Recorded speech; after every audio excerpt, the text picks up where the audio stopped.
Sempre vai ter alguém mais bonito que você, sempre vai ter alguém mais forte que você, sempre vai ter alguém mais jovem do que você, sempre vai ter alguém mais rico do que você. Então você vai estar sempre frustrado. Conhecendo sua força, você não tem nem ideia a força que você tem dentro de você. É igual um iceberg. O iceberg está 10% fora da água e 90% dentro da água. Você olha na superfície e você vê só aquele pouquinho. E é a mesma história. Só que a nossa força está a nível inconsciente.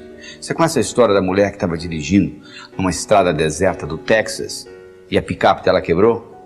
E ela foi consertar a picape e ela colocou um macaco para trocar o pneu que tinha furado também, etc. Na hora que ela estava levantando a picape, o filhinho dela de 4 anos de idade saiu de dentro da cabine, entrou debaixo da picape. E o macaco empenou e o menino ficou preso debaixo da picape.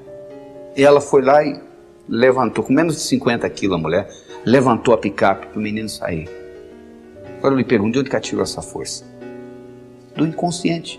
Diz que o Fernão Cortés, que conquistou o México, um dia ele estava passeando com os amigos dele a cavalo e eles foram atacados por uma tribo indígena. E eles começaram a matar o pessoal, os índios inclusive flecharam o cavalo morreu e o Fernando Cortés saiu correndo e os índios atrás e ele pulou um desfiladeiro. Eles pegaram essa distância que o Fernando Cortés pulou com toda aquela armadura dele, levaram para um campo de atletismo americano e dificilmente um atleta consegue pular aquela distância que o Fernando Cortés pulou com a armadura. Por que ele pulou? Porque ele estava motivado, ou ele pulava ou ele morria. De onde que ele tirou essa força? Ele tirou essa força do inconsciente. Então você tem que aprender a usar esse tipo de força. Você tem que acertar por dentro para depois acertar por fora. Você conhece a história do executivo que chega em casa com uma mala, com a maleta cheia de trabalho para o dia seguinte? E ele tem um filhinho de 6 anos de idade, querendo brincar com ele. Seu pai, vamos brincar, pai, vamos brincar. Ele disse, não, meu filho, não posso brincar, seu pai está ocupado. E o menino continua insistindo. O que ele faz? Ele abre o jornal e ele vê o mapa do mundo. Aí ele tem uma ideia, ele pega o mapa do mundo, corta tudo em pedacinhos, entrega para o menino e diz, seu filho, você monta isso aí, quando estiver prontinho o pai brinca com você. Pensando que o menino ia gastar pelo menos 1 hora. 5 minutos depois volta o menino, pai, tá pronto. Ele vai, não é possível. Ele chega lá, tá tudo montadinho. Aí ele pergunta para o menino, como é que você conseguiu isso? Isso é muito simples, pai. O jornal que o senhor me deu, do outro lado, tinha um retrato de um homem. Eu coloquei o homem certo, quando eu virei, o mundo estava certo. Não é isso? Quando você está certo, o mundo está certo. Não tem nada errado com o mundo. O mundo, o universo, é um lugar paradoxal, potencialmente abundante, feito para todo mundo ganhar. Ah, se eu me mudasse dessa cidade, eu resolveria o meu problema. Sabe por que você não resolve o seu problema? Porque quando você muda, você leva você com você. Esse é o problema. Se você pudesse deixar você lá, seria diferente. Mas como você leva você com você, é o que acontece. Então o que você tem que fazer na realidade não é o que São Tomé dizia. São Tomé dizia o seguinte, eu tenho que ver para crer. O nosso trabalho aqui é exatamente o contrário. Você tem que crer para ver.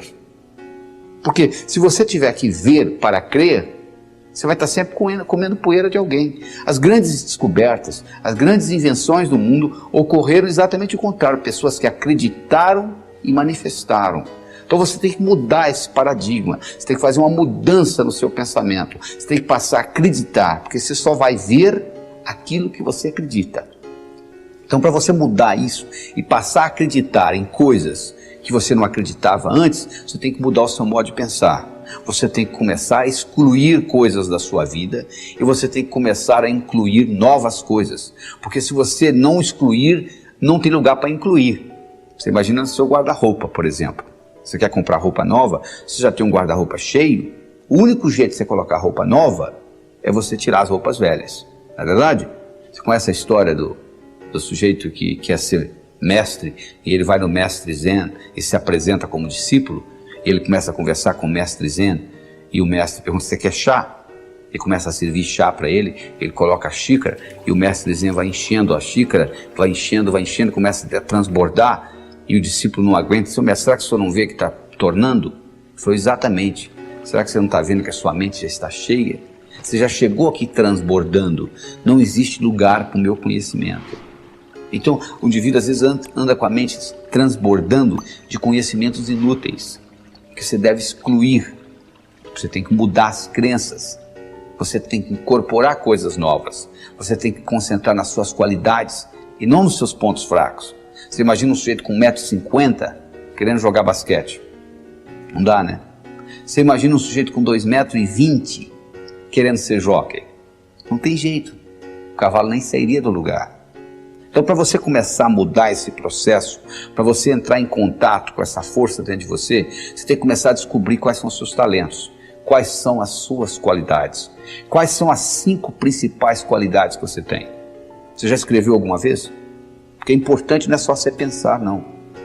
Descobriu-se recentemente que, o que os antigos já sabiam, que se você escrever, codifica de uma forma muito mais forte no seu cérebro. Então eu recomendo que você faça um exercício de casa, faça uma tarefa de escrever as suas 10 qualidades. Você pode escrever qualidades que você já tem e gostaria de aumentar, ou qualidades que você não tem e gostaria de incorporar. Porque à medida que você faz isso, à medida que você entra em contato com essas suas qualidades, o que vai acontecer é que você vai conhecer cada vez mais essa força que existe dentro de você.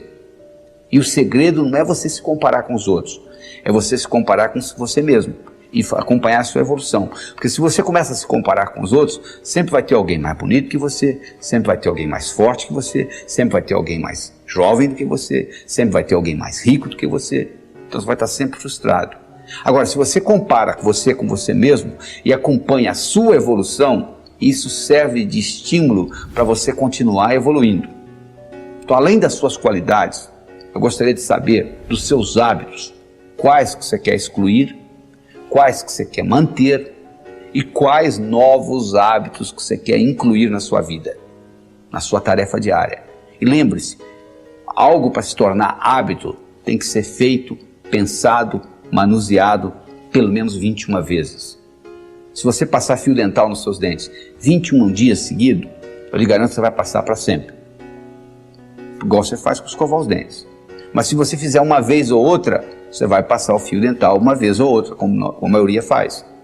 Então você, para criar um hábito, você tem que pôr energia nisso. E depois desse hábito criado, por exemplo, se você criar o hábito crer para ver, ou seja, eu acredito para manifestar, teste isso na sua vida. Crie alguma coisa e procure manifestá-la. Tudo no universo físico é criado 2 vezes. Primeiro você cria, depois você manifesta. Você entendendo esse processo é fundamental. E lembre-se da história do executivo. Se você está certo, o mundo está certo. Até lá.